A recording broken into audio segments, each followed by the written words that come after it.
क्रोध वेगम, तीसरा है क्रोध। हमें गुस्सा बहुत आता है, मैंने इसके विषय में पहले भी चर्चा करी थी। आप गुस्से को अगर सही जगह लगाते हो, जो भगवान का नाम नहीं ले रहा है, अगर उस पर आप गुस्सा कर रहे हो तो अच्छा। गुस्सा कर कर अगर उसको भगवान का नाम लेने के लिए मजबूर कर रहे हो तो अच्छा। पर गुस्सा अगर बिना बात के आए वो अच्छा नहीं।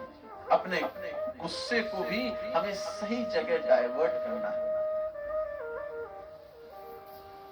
फिर कहा जीवा बेगम, हमारी जिह्वा को, और उसके बाद उदर भी। उदर और जिह्वा एक साथ बताएं। जो हमारा पेट है और हमारी जिह्वा है, इसको अलग अलग स्वाद की आवश्यकता होती है। अच्छा खाएं, चटपटा खाएं। और आप सभी को पता है कि हमारे पेट के लिए क्या हानिकारक है।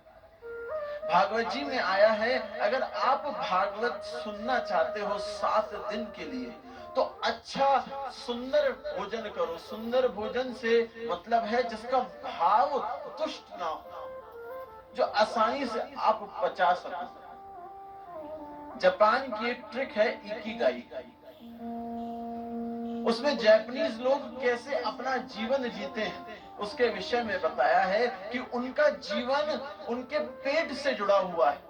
उनका पेट अगर स्वस्थ रहेगा, अगर वो अच्छा खाएंगे, तो वो जितनी ज्यादा दिन तक जी पाएंगे। वहां तो 100 से ऊपर लोग जीते हैं बड़ी ही आसानी से। कैसे जीते हैं, उनका एक फॉर्मूला है, वो भी आप अपने जीवन में उतार सकते हैं कि आपको जब भोजन कर रहे हो, तो जो एक आता है ना अंतिम में कि एक मिठाई की भूख रह जाती है, आधी रोटी की भूख रह जाती है, एक रोटी की भूख रह गई है, उस भूख को रहने दो। उस रोटी को खाओ मत, उस मिठाई को खाना छोड़ दो। वो 80% आप हमारे पेट को जरूरत होती है, 20% केवल पानी की जरूरत होती है। इसलिए अपने पेट को हमें पूरी तरीके से भरना भी नहीं चाहिए। तो रूप गोस्वामी जी का कहना है कि जो व्यक्ति ऐसा करता है वो पूरी पृथ्वी को अपना शिष्य बनाने में लग सकता है। पूरी पृथ्वी के लोग उसके शिष्य बन सकते हैं, यानी कि वो विश्व विजेता हो सकता है। एक प्रसंग है जिसमें 2 भाई थे, जुड़वा थे, पर दोनों भाइयों की जो आदतें थी वो बिल्कुल अलग थी। सब कुछ सेम होने के बाद पर आदतें जो थी वो दोनों की बड़ी ही बुरी थी। एक की आदत तो थी हमेशा हमेशा गंदे कामों में लगना, जुआ खेलना, मदिरा पान करना, लोगों को मारना, गाली गलौज करना, वही उस व्यक्ति का काम था। और दूसरा जो भाई था, उसका काम था जहां भी कथा हो रही हो वो वहां पहुंच जाया करता था, कथा को सुनता था, व्रतों को धारण करता था, तीर्थ यात्रा करता था, सज्जनों का संग करता था, सत्संग में हमेशा हमेशा लीन रहता था।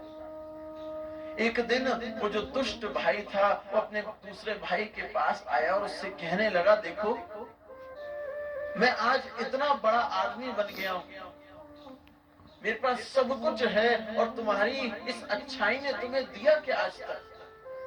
कुछ भी नहीं दिया आज तक तुम्हें, केवल कष्ट ही कष्ट दिए। उसको वो रोज सुनाता था कि तेरा ये सत्संग बेकार है, तेरी ये कथा सुनना बेकार है, तू कुछ नहीं कर सकता, तू कुछ नहीं कर सकता। और वो व्यक्ति, वो जो भाई था, वो चुपचाप रहता, केवल अपने भाई की बात सुनता और कथा में लगा रहता था। एक दिन की बात है, दोनों भाई साथ साथ चल रहे थे और देखते ही देखते जो भाई अच्छाई की ओर चल रहा था, उसके पैर में एक बड़ा सा कांटा चुभ गया। और वो कांटा भी इतना बड़ा था कि एक पैर नीचे तलवे से ऊपर तक आर पार उसने कर दिया।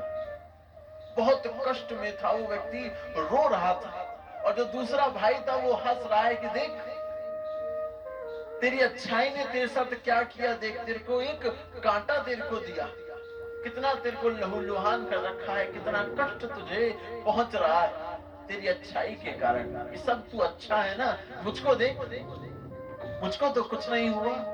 और थोड़ा सा आगे वो और चला तो एक पेड़ के नीचे उसको एक पोटली में कई सारा धन मिला, हीरे जवाहरात और मोती और क्या क्या नहीं था उसमें।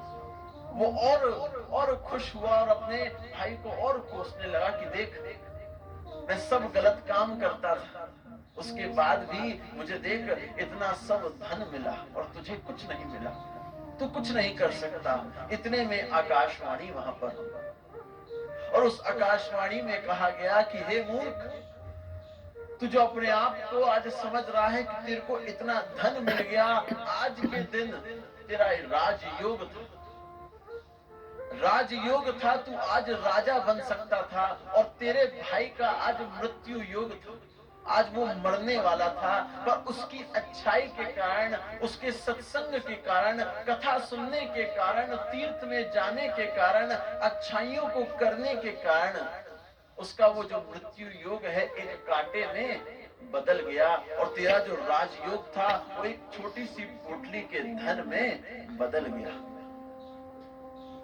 ये जब उस भाई ने सुना, उसको अपने ऊपर गिलानी हुई कि देखो, मैंने अपना पूरा जीवन ऐसे ही निकाल दिया। अगर मैं अपने भाई की तरह अपने समस्त वेगों को धारण कर कर, अपने वेगों को धारण कर कर कथा का श्रवण कर रहा होता, तो अच्छाई के मार्ग में आज मैं राजा बन गया होता।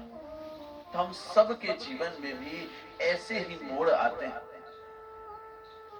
हम सब अगर अच्छाई के पद पर चलेंगे, अच्छाई के मार्ग पर चलेंगे, तो अपने आप भगवान कहीं ना कहीं जाकर हमें फल जरूर देंगे।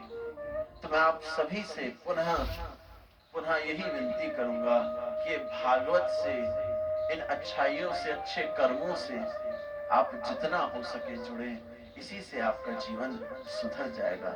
इन्हीं शब्दों के साथ